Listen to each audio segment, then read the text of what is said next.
오늘 말씀 누가복음입니다. 누가복음 1장 26절에서 38절입니다. 누가복음 1장 26절에서 38절 말씀입니다. 누가복음 1장 26절에서 38절 주님의 귀한 말씀 우리 한 절씩 함께 교독하겠습니다. 여섯째 달에 천사 가브리엘이 하나님의 보내심을 받들어 갈릴리 나사렛이란 동네에 가서 다윗 자손 요셉이라 하는 사람과 정혼한 처녀에게 이르니 그 처녀의 이름은 마리아라. 그에게 들어가 가로되 은혜를 받은 자여 평안할지어다. 주께서 너와 함께 하시도다 하니 처녀가 그 말을 듣고 놀라 이런 인사가 어찌민고 생각하네. 천사가 일러 가로되 마리아여 무서워 말라. 네가 하나님께 은혜를 얻었느니라. 보라 네가 수태하여 아들을 낳으리니 그 이름을 예수하라. 저가 큰 자가 되고 지극히 높으신 이의 아들이라. 일컬을 것이요 주 하나님께서 그 조상 다윗의 위를 저에게 주시리니 영원히 야곱의 집에 왕노릇하실 것이며 그 나라가 무궁하리라. 마리아가 천사에게 말하되 나는 사내를 알지 못하니 어찌 이 일이 있으리까? 천사가 대답하여 그러되 성령이 내게 임하시고 지극히 높으신 이의 능력이 너를 덮으시리니 이러므로 나실 바 거룩한 자는 하나님의 아들이라 일컬으리라. 보라 내 친족 엘리사벳도 늙어서 아들을 배었느니라. 본래 수태하지 못한다던 네가 이미 6달이 되었나니 대저 하나님의 모든 말씀은 능치 못함이 없느니라. 다 같이 읽습니다. 마리아가 가로되 주의 계집 정연이 말씀대로 내게 이루어지이다 하며 천사가 떠나가니라. 아멘. 2019년도 거의 끝나가고 있습니다. 어느덧 달력도 이제 마지막 한 장만 남았습니다. 이참 세월은 살과 같이 빠르게 지나가고 있다는 것은 매년 12월 달만 되면 너무나도 실감나게 느껴집니다. 오늘은 대강절 첫째 주일입니다. 대강절. 대강절이 뭘까요? 이제 12월 달도 얼마 올해도 얼마 남았으니까 이제 대강 보내면 나는 대강절일까요? 네. 대강절이라는 것은 바로 교회 절기입니다. 예수님의 탄생을 기념하는 성탄절 전에 4주간의 기간을 바로 대강절 기간이라고 말씀드리고 있습니다. 대강절의 원어적 의미는 도착하다, 오다라는 뜻을 가지고 있어요. 예수님의 오심을 기다리는 시간을 의미합니다. 그래서 주님께서 이미 우리에게 오셨다는 그 확신과 다시 오실 주님에 대한 소망의 사이에 살고 있다는 뜻이 들어가 있는 것입니다. 그래서 대강절은 세상에 메시아로 오실 예수님의 탄생 앞서 그의 오심을 경건한 마음으로 준비하기 위한 기간입니다. 선호마 교회에서는 대강절이 시작되는 대강주일을 성 안드레 축일 11월 27일에 가장 가까운 일요일에 정하고 있는데요. 이 일에 따르면 바로 대강주일이 시작되는 날짜가 11월 30일보다 빠르지 않고 12월 3일보다는 늦지 않습니다. 이런 계산법에 의해서 성탄절 대강절에는 4번의 주일이 있게 됩니다. 그리고 동로마 교회에서는 대강절이 이보다 조금 빠른 11월 중순부터 시작돼서 대강절 기간이 안에 바로 6번의 주일이 포함됩니다. 이렇게 각자의 방식대로 지켜지던 대강절이 동일한 계산 방법에 의해서 기념되기 시작한 것은 11세기 이후의 일입니다. 동로마 교회가 서로마 교회의 방식에 따라서 대강절 기간을 계산한 후부터 바뀌어집니다. 오늘날 교회들도 서로마 교회의 대강절 계산법에 따라서 대강절 시기를 정하고 있습니다. 이게 바로 대강절 율이에요. 근데 우리가 이 일에 앞서서 더 중요한 것은요, 숫자와 날짜가 중요한 것이 아니라는 것입니다. 주님이 이 땅에 오신 것이 중요합니다. 주님이 늦게 오시고 빨리 오시는 것이 중요한 것이 아니에요. 어떤 분들은요, 12월 25일이 주님의 생일이 아니라고, 이날에 들으면 안 된다고, 이방인이 정한 날짜라고 얘기하시는 분도 있고요. 1월 달이라는 얘기도 있고요. 아니다, 맞다, 기다를 계속 얘기하시는데 그 날짜가 중요한 것이 아니라 주님이 이 땅에 오신 것이 중요합니다. 이 땅에 오셔서 우리를 구원시켜 주신 것이 가장 복되다는 것이에요. 우리가 이 기념을 할 수 있는 우리가 됐으면 참 좋겠습니다. 대강절을 맞이해서 우리 사랑의 선교교회는 인류의 구세주로 오신 그 예수님에 대하여 그 성육신적 그 의미를 기억하면서 오늘 영으로 오시는 주님을 영접하고 미래의 심판주로 오실 영광스러운 주님을 맞기 위해서 늘 준비하는 마음을 갖기를 바랍니다. 그렇다면 우리가 이 대강절에 주님을 맞기 위해서 성도로서 무엇을 어떻게 준비를 해야 되며 어떤 자세를 가져야 하는지를 알아보면서 은혜를 나누겠습니다. 첫째, 주님의 사역은 주님께서 이루십니다. 본문 31절에 보게 되면 보라 내가 수태하여 아들을 낳으리니 그 이름을 예수라라 라고 말씀하고 있습니다. 본문에서 분명하게 전하고 있듯이 마리아를 소개할 때 그 이름을, 처녀의 이름은 마리아다라고 분명히 있습니다. 처녀 마리아다라고 제가 이야기하고 있어요. 이처럼 예수님께서는 처녀 마리아에게 있어서 성령으로 잉태를 하셨습니다. 지금까지 인류 역사상 처녀가 남자와 동참하지 아니하고 아이를 낳은 적도 없고요. 앞으로 그럴 일은 없습니다. 마태복음 1장 20절에서도 분명히 증거하기를 주의 사자가 현몽하여 가로되 다윗의 자손 요셉아 내 아내 마리아 데려오기를 무서워 말라 저에게 잉태된 자는 성령으로 된 것으로 라고 분명히 되어 있습니다. 성령으로 잉태했다는 것입니다. 깨끗하고 순전한 여인에게서 완전한 인간으로 죄 없으신 예수님께서 성령으로 잉태되어서 탄생하신 것입니다. 이게 바로 기독교의 핵심 가치예요. 그냥 오신 것이 아니라 성령으로 잉태돼서 주님이 이 땅에 오셨다는 사실입니다. 이 놀라운 기적이 하나님의 계획하신 가운데 정확하게 성취가 되었어요. 이 기적은 바로 이사야서 7장 14절의 말씀이 그대로 이루어진 것입니다. 그러므로 주께서 친히 징조로 너에게 주실 것이라 보라 처녀가 잉태하여 아들을 낳을 것이요 그 이름을 임마누엘이라 하니라. 여기서 처녀를 말하는 그 히브리 원어 알마는 시집을 가지 않은 젊은 여자를 말하는 것입니다. 이 예언이 있은 지 약 800년 이후에 바로 베들레헴에서 예수님께서는 전혀 남자와 무관한 처녀의 몸에서 태어나신 것이에요.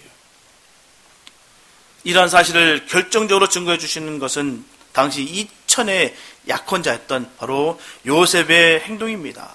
마태복음 1장 18절과 19절에 보게 되면 예수 그리스도의 나심은 이러하니라. 그 모친 마리아가 요셉과 정혼하고 동거하기 전에 성령으로 잉태된 것이 나타났더니 그 남편 요셉은 의로운 사람이라 저를 드러내지 아니하고 가만히 끊고자 하여. 요셉의 성격이 얼마나 선했는가에 대해서 분명히 말씀하고 있습니다. 그대로 지시하고 있어요. 저를 드러내지 아니하고 가만히 끊고자 하여. 이 당시에 결혼하지 않은 여인이 만약에 아이를 갖게 된다면 돌에 맞아 죽습니다. 살아남을 수가 없어요. 가정법이 아주 엄격한 이 이스라엘 이 땅 가운데 이런 일이 생기게 된다면 죽음을 면치 못합니다. 그런데 요셉은 그 모든 사실을 다 끌어안고 가만히 끊고자 하여 소문내지도 않냐고 그 여인을 살리고자 했던 그런 선한 마음이 있었다는 것입니다. 하나님은 정말 그의 성품을 이용하시는 것이에요. 요셉의 그 선한 성품을 이용하십니다. 하나님께서는 정말 다양한 성품을 사용하고 계신다는 사실이에요. 정말 이곳에 계신 여러분들도 마찬가지입니다. 다 성품이 달라요. 똑같은 사람이 없습니다. 정말 많은 인원이 여기 있지는 않사오나 그 가운데 같은 성격이 별로 없어요. 이 사람 저 사람 성격이 다 마음에 들지 않고 내 성격이 다르기 때문에 별로 그렇게 편치가 않습니다. 근데 분명한 것은요, 하나님께서 우리에게 성품을 허락하시고 세우셨다는 것입니다. 만약에 하나님께서 똑같은 성품을 주셨다면, 똑같은 얼굴을 주셨다면 우리는 똑같은 성품과 똑같은 얼굴이었을 거예요. 그게 로봇이겠죠.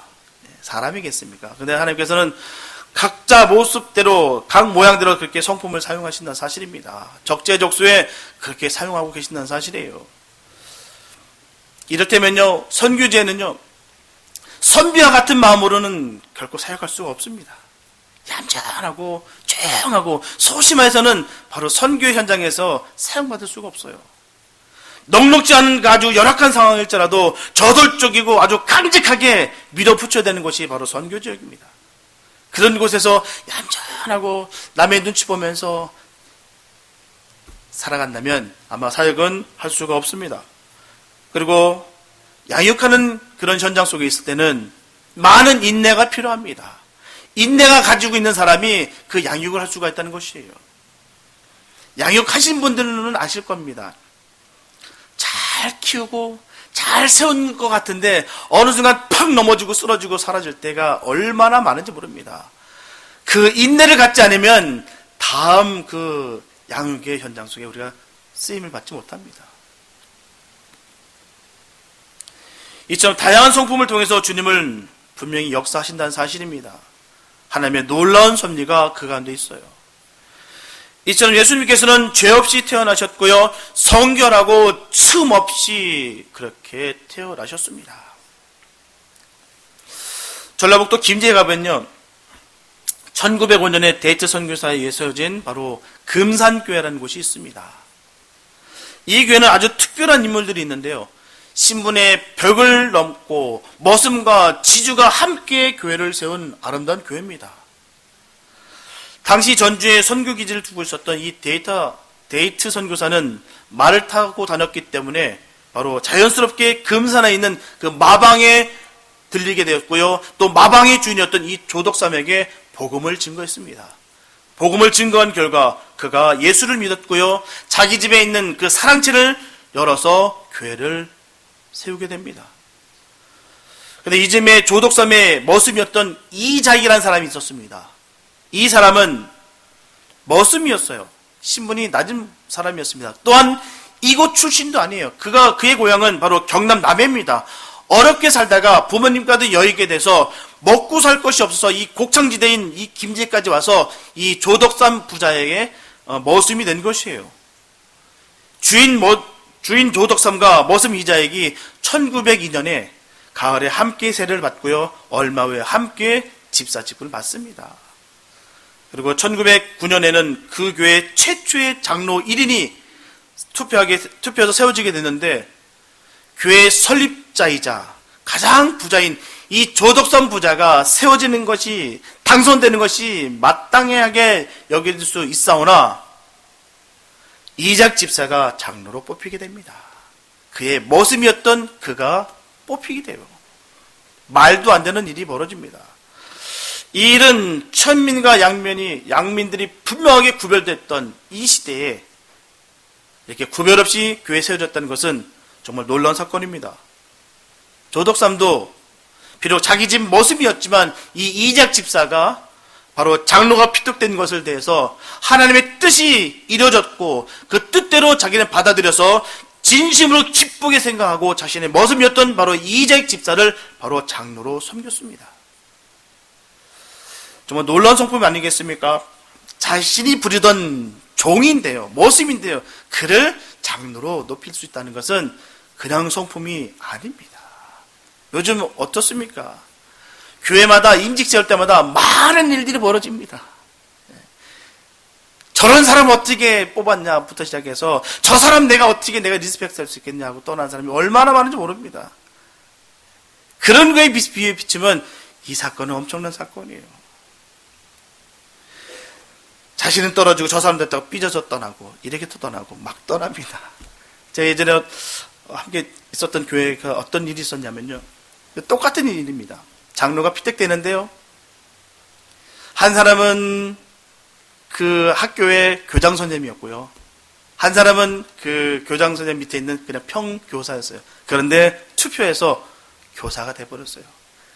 바로 나가는 건 창피하니까 꼭 참고 있다가 나중에 교회에 약간 문제가 생기니까 그가 퍽 튀어나오더라고요. 그때 자기가 자존심이 얼마나 상했는데 자기가 이거를 버티냐 너무너무 힘들었다라고 그렇게 하면서 분쟁을 일으키는 것을 보게 됩니다.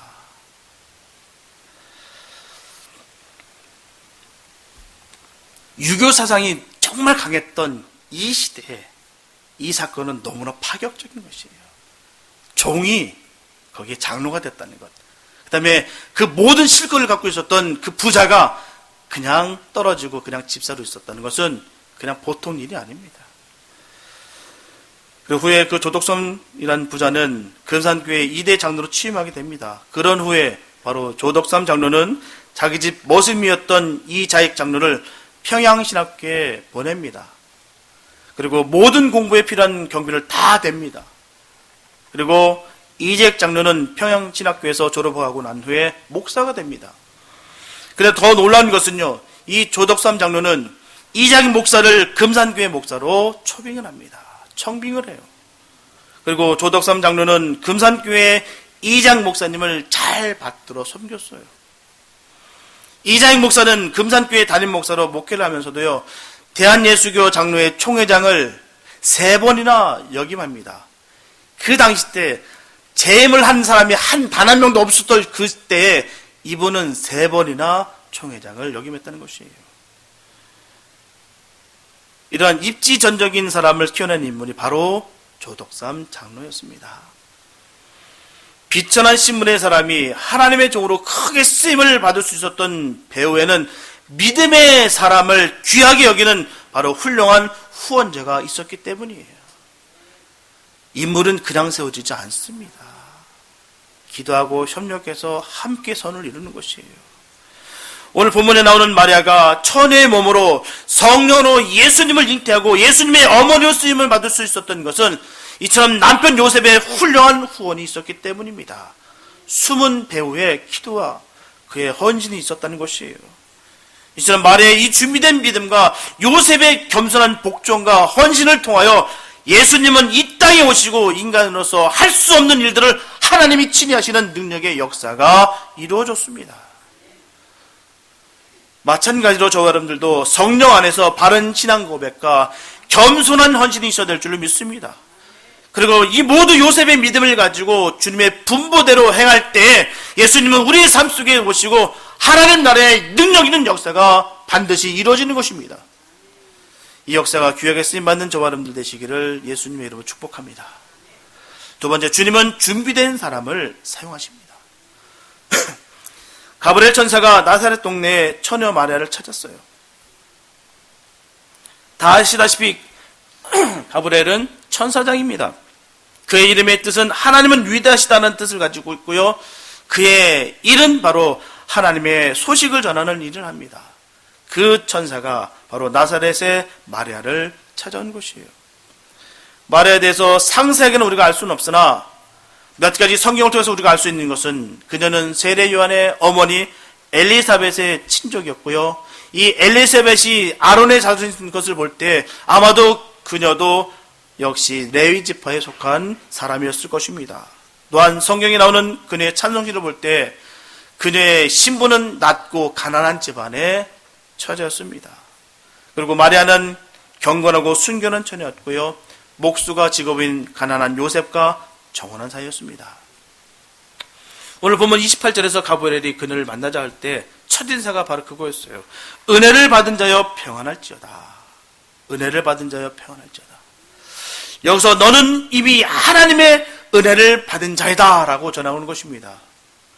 이것은 완료 수동의 형태예요. 그러므로 가브리엘이 그녀에게 평안하라, 주께서 너와 함께 계시다라는 말은 이미 축복을 받을 만한 존재인 것을 인정하고 전하고 있는 것입니다. 마리아는 이런 인사에 깜짝 놀랐어요. 나에게 이런 일이, 나 같은 사람을 이렇게 쓰시다니. 가브리엘과 마리아의 이런 만남을 통해서 그녀가 얼마나 신앙의 준비와 무장이 되었는가에 대해서 우리가 잘 알 수가 있습니다. 고린도후서 4장 7절을 보게 되면 우리가 이 보배를 질그릇에 가졌으니 이는 능력의 힘이 큰 것이니 하나님께 있고 우리에게 있지 아니함을 알게 하려 함이라. 이처럼 부족한 사람을 쓰시는 이유는 하나님의 능력을 나타내기 위함인 것입니다. 사람의 능력이 가려지고 하나님의 능력만이 나타날 수 있기 때문이에요. 이처럼 성경의 인물들을 보게 되면요, 완벽하고 축중한 인물들을 사용한 자식이 한 명도 없습니다. 성경을 바라보십시오. 그 인물들이 정말 축중했는지, 정말 쓸만한 사람들이었는지 한번 보시기 바랍니다. 예를 들면요, 아브라함은 어떻습니까? 아브라함 믿음의 조상이라고 말합니다. 그러나 그의 삶은 결코 믿음의 조상이라 들을 만한 그런 삶을 살지 못했습니다. 환경이 딱 어려지자 하나님께서 지셨던 그 가나안 땅, 그 땅 버리고 애굽으로 갑니다. 애굽에서는 어떤 일이 벌어집니까? 자기 목숨 하나 건지려고요, 자기 부인을 팔아먹습니다. 그런 사람이었어요. 정말 치졸한 모습을 보였습니다. 그 아들 이삭은요, 부전자전입니다. 똑같습니다. 아버지랑 똑같은 삶을 살았어요. 야곱은요, 자신의 이익을 위해서라면요, 언제라도 속이는 자였습니다. 요셉은요, 자기 자랑과 교만함으로 말미암아 형들에게 미움을 받아서 노예로 팔렸던 사람이었습니다. 모세는요, 근본도 없이요, 갈대 상자에 그냥 주워온 자식이었어요. 기드온은요, 의심 많고 겁쟁이였습니다. 다윗은요, 천대받는 막내로서 정말 권력을 얻고 나서는 자신의 장수 신복이었던 그를 죽이고요, 그의 아내를 겁탈했습니다. 파렴치한이었어요. 베드로는요, 물불을 가리지 않고 다혈질에다가 자기가 그토록 자기를 사랑했던 그 스승 예수님을 팔았습니다. 버렸습니다. 부인했어요. 저주했습니다. 그리고 무식한 그런 어부 출신이었어요. 세례 요한은요, 기독교인들을 박해하고요, 믿는 자들 다 잡아다가 죽이고요, 배교시켰던 아주 잔인한 사람이 바로 세례 요한이었습니다. 이처럼 하나님께서 이들을 부르실 때도요, 이들은 모두 자격 없는 자들이었고요, 대부분 자기의 부족함을 고백하며 할 수 없다라고 도망쳤던 사람들입니다. 하나같이 부족하고 하나같이 모자란 자들을 부르셨다는 것이에요. 이렇게 하나님은 부족한 사람들을 부르시고 준부시켜서 주님의 나라 일꾼으로 사용하십니다. 사실 이 땅에 존재하는 모든 사람들은요, 완전한 사람은 단 한 명도 없습니다. 어떤 사람이 완전합니까? 제발 좀 소개 좀 시켜주세요. 나 한번 가볼게요. 없습니다. 완전한 사람은 없습니다. 이 지구상에 아무도 없습니다. 의는 없나니 아무도 없다라고 분명히 우리 주님께서 가르쳐 주십니다. 그렇기 때문에 하나님은 모두 부족한 사람을 부르실 수밖에 없습니다. 하지만 부르실 때 수치심을 느끼게 굴중시키시면서 부르시지 아니하시고요, 언제나 사랑으로 귀하게 부르셨어요. 그래서 하나님의 사랑은 너무나도 위대합니다. 그러므로 주님이 부르시면 우리가 능력이 뛰어나서가 아니라 또한 완전한 사람이 아니고 오히려 부족한 점이 많은 것을 알고 인정해야 될 줄 믿습니다.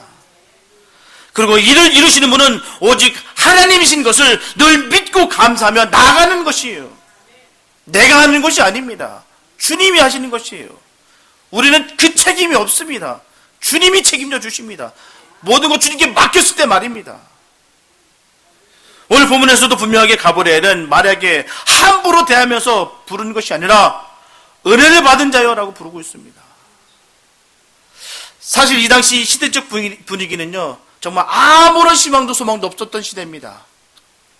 정치, 경제, 문화, 국방 모든 것이 완전하게 무너지고요, 로마 시대의 식민지로 살던 그런 상황이었습니다. 그래서 그 당시 여인이라면 이사야 선지자가 예언했던 그 메시아를 임신하는 것이 간절하게 소망했던 그 시대를 살아왔던 분위기입니다.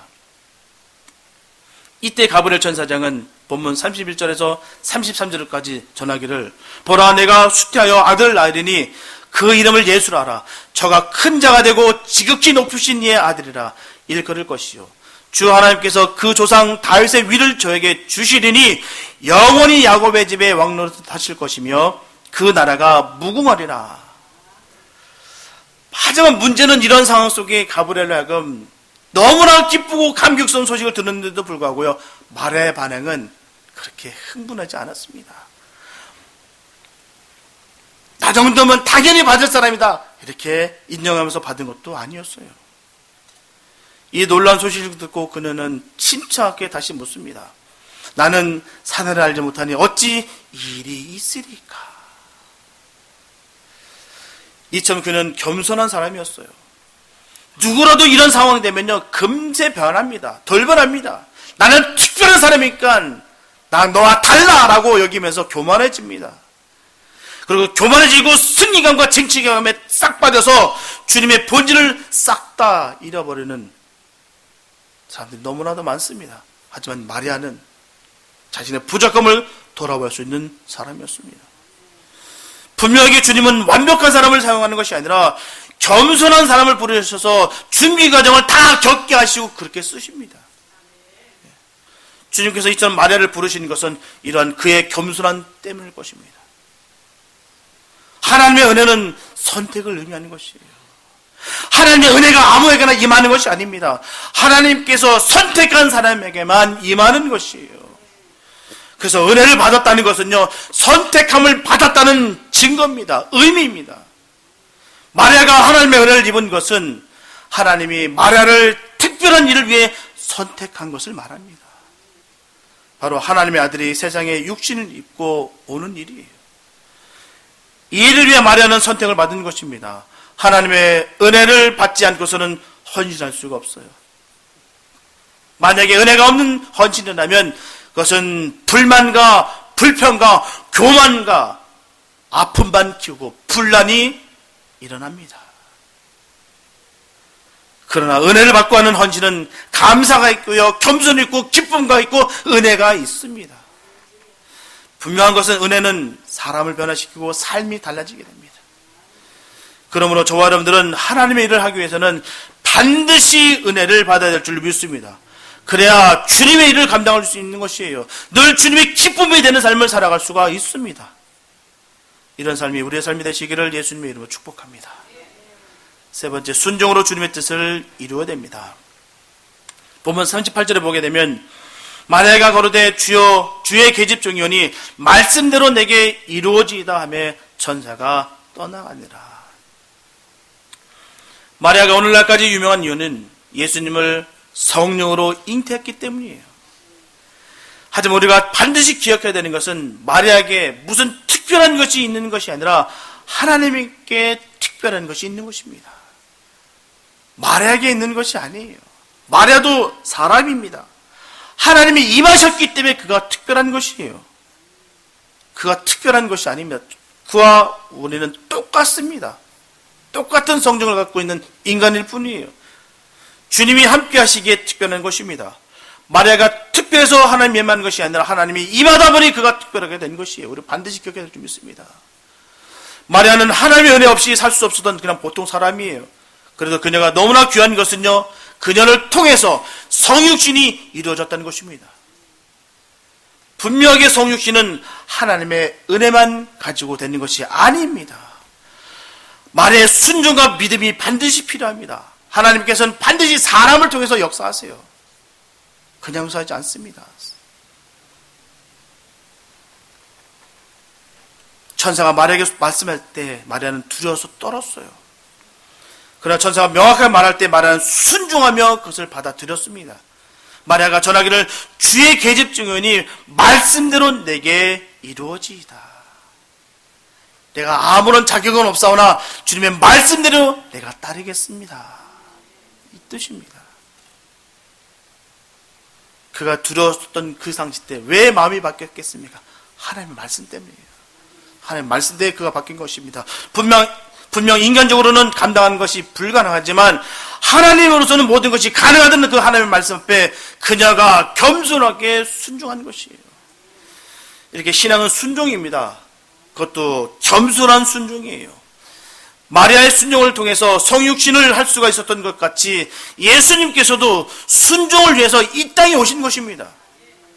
요한복음 6장 38절과 39절의 말씀 보게 되면 내가 하늘에서 내려온 것은 내 뜻을 행하려 함이 아니요 나를 보내신 이의 뜻을 행하려 함이니라. 우리 주님께서는 자신의 뜻을 펼치기 위해서 오신 것이 아닙니다. 하나님 아버지의 그 뜻을 순종하면서 이 땅에 오신 것이에요.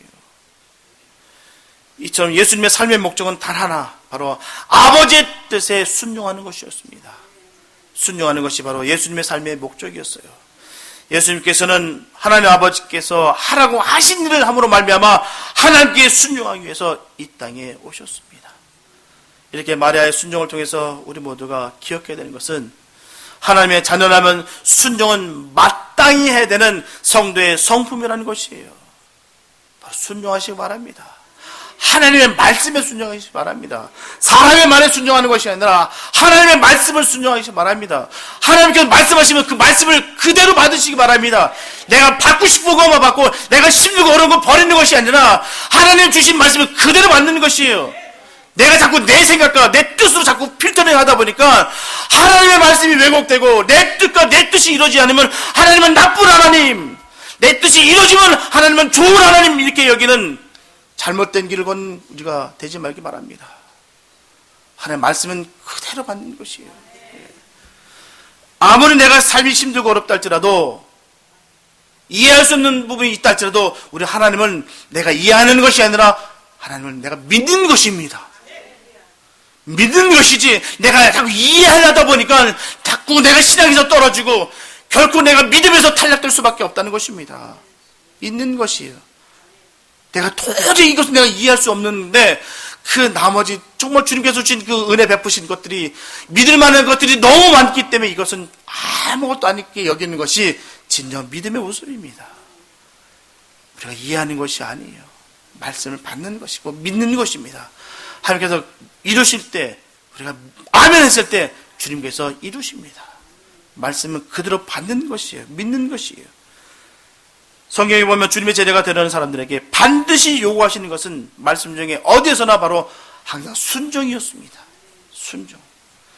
요한복음 14장 21절에 보게 되면 나의 계명을 가지고 지키는 자라야 나를 사랑하는 자니 나를 사랑하는 자는 내 아버지께 사랑을 받을 것이요 나도 그를 사랑하여 그에게 나를 나타내리라. 그리고 23절에 보게 되면 사람이 나를 사랑하면 내 말을 지키리니 내 아버지께서 저를 사랑하실 것이요 우리가 저에게 와서 거처를 저와 함께 하리라. 우리 주님이 우리와 함께 하시기 원하신답니다. 내가 주님을 따랐을 때, 주님께 함께 했을 때 주님을 이끄시고 우리와 함께 하십니다. 이참 예수님께서는 순종이 사랑하는 사람에게만 가능하다는 것을 분명히 말씀하고 있어요. 순종은 아무나 할 수 있는 것이 아닙니다. 정말 내가 주님을 정말 사랑하기 때문에 할 수 있는 것이 순종이에요. 순종하시기 바랍니다. 주님께 순종하시기 바랍니다. 하나님께서 성령을 보내주신 것과 그 놀라운 사랑을 내려주신 것도 바로 순종을 통해서만 가능하다는 것을 말씀하고 있는 것입니다. 우리가 기억해야 되는 것은 주님의 일을 얼마나 열심히 하는가는 중요하지 않습니다. 열심히 사는 것도 중요하지 않습니다. 중요한 것은 주님의 뜻에 순종했는가입니다. 거기에 있는 것이에요. 주님께 초점을 맞추지 못하면 우리의 노력도 또한 인생도 아무것도 아닙니다. 사역을 하더라도 초점을 맞지 못하면 그건 사역도 아니고 아무것도 아닙니다. 그냥 노동일 뿐이고요. 그냥 몸을 혹사신 것 뿐입니다. 예수님은 자신의 위대함을 드러내지 않으셨어요. 예수님의 목적은 아버지께 순종하는 것이었습니다. 하나님의 아들이 이 세상에 오셔서 능력과 권세를 나타내신 것이 아니라 오직 아버지 뜻에 순종하셨습니다. 하나님의 아들이신 예수 그리스도를 통해 우리에게 주시는 메시지는 순종입니다. 오늘 본문에서 전하고 있듯이 말의 순종이 바로 여기 있는 것이에요. 오직 하나님께 초점을 맞추고 순종한 결과 성육신이라는 이 엄청난 역사가 그대로 이루어졌습니다. 하나님의 말씀에 절대적으로 순종할 때 저와 여러분들의 인생이 변화가 일어나고 새로운 역사가 일어나고 회복이 일어날 것입니다. 우리가 하나님의 말씀에 온전히 순종하여서 우리의 삶 전체가 우리가 상상하지 못한 귀한 일들이 우리 삶 속에 흘러 넘치시기를 예수님의 이름으로 축복합니다. 사랑하는 성도 여러분, 오늘 본문에서 분명히 전하고 있습니다. 대저 하나님의 말씀은 능치 못한 힘이 없느니라. 이 말씀을 붙잡고 나간 자들에게 반드시 주님께서는 승리하시고 반드시 이루신다는 사실입니다. 내가 할 수 있는 것이 아니에요. 내 지혜로 이루는 것이 아닙니다. 하나님의 말씀 붙잡고 나가는 자들에게 능치 못함이 없다는 분명히 전하고 계신 것입니다. 오직 주님만 믿으시기 바랍니다. 오늘 이 대강절을 통해서 반드시 기억해야 될 것은 다시 오실 주님이십니다. 이미 왔다 가신 그 주님을만 기억하고 있는 것이 아니라 그 주님께서 베풀으신 그 사랑도 기억할 뿐만 아니라 다시 오실 그 주님을 기억하면서 매일매일 삶 속에 감사 은혜가 넘치기를 바랍니다. 주님과 함께하는 삶, 주님을 기다리는 삶, 이 삶이 복된 것이에요. 지금 이 12월 달에 이 축제 분위기 속에 도취되지 마시고 주님이 이 땅에 왜 오셨으며 오셔서 무엇을 하셨으며 나는 그 은혜를 무엇을 받았으며 그 살아 역사하신 그 주님이 나와 함께 하심을 기억하면서 이 대강절을 늘 승리로 이끄시기 바랍니다. 주께서 함께 하십니다. 우리 주님과 함께 꽉 그 말씀 붙잡고 나가서 승리하신 우리가 됐으면 참 좋겠습니다. 능치 못하신 없으신 그 주님이 우리를 사랑하시고 우리를 부르십니다. 우리를 부르실 때 우리가 완벽해서 부르셨던 것이 아니라 부족한데도 불구하고 부르셨고요. 우리를 지금도 함께 이 모든 역사를 함께 이루시길 원하신다는 그 뜻입니다. 그 주님의 응답하시기 바랍니다.